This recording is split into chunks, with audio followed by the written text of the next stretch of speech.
Tottenham 2, West Ham 1, and David Moyes is... Do you know what? I was going to say fraud and be right FT about it, but he's not even a fraud because no one thinks he's any good. He's just living up to type, isn't he? What an absolute... What? Just a mug. He's just a mug. Like, I don't... how do I put this? We are ultra doomed. If that's the guy to take us out, Jesus Christ. Jesus Christ. Okay, so any sort of semblance... I mean, let's be real. Like, I had a bit of hope and a bit of confidence going into coming back from the break. Not because of the break specifically, but because of the games before the break. I thought, you know what? Moyes is... Excuse the squeaky chair, by the way. Moyes is... he put together a little bit of something there. Something. I was like, okay, I'm happy with these performances. I'm happy with this style. Maybe he's not exactly what I thought he was. Turns out he just is. He just is. He is rubbish. I mean,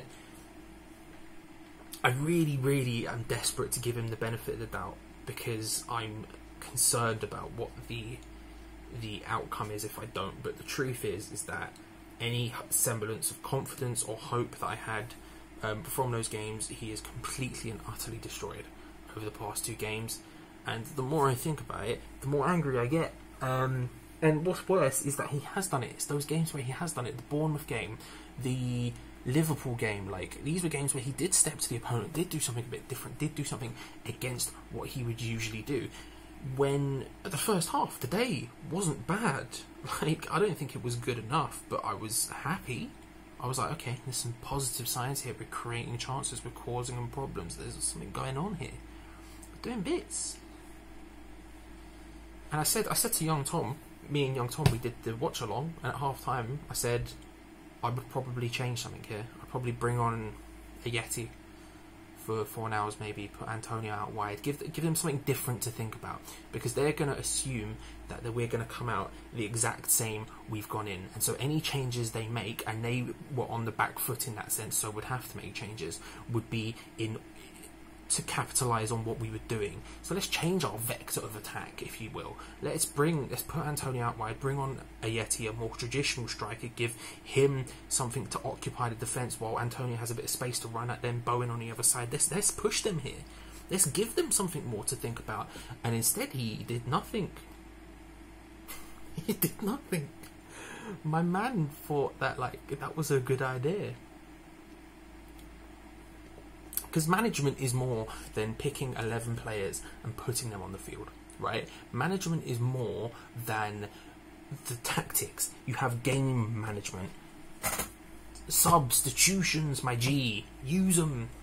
It's not complex. If something's not working, and it's clear it's not working, which it was in the previous 2 games, change it up before it's too late.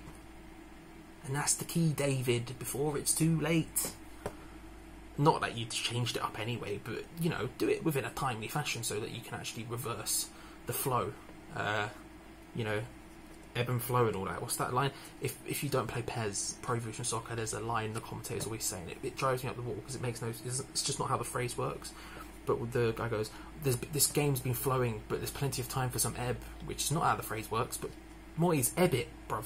Put ebb in there. When it's not too late. And yet, the same thing happens again. And it's going to happen again. Like, it just will. It just will. Because he doesn't know what he's doing. He doesn't know what he's doing. He's lost. Clearly, he's all at sea. Look at his conferences. Look at his conferences after this match. Blaming VAR. But VAR saved you from a goal for a start, so don't go blaming it. But also, B, excuses. Because you can't say anything about the second goal. Or whatever. Then look at his conferences before. We might go down to the last day. I bring this up before and I'll bring it up again. When he was at Sunderland, right? I remember watching a post-match press conference with him where he said, yeah, we're in a relegation fight, it's going to be tough. That was his first game in charge of Sunderland, by the way. It was the first game of the season. the players are shot. The players are shot for confidence. They don't have it in them right now. You look at the way Anson plays. You look at the way other people play. There's no confidence in those players.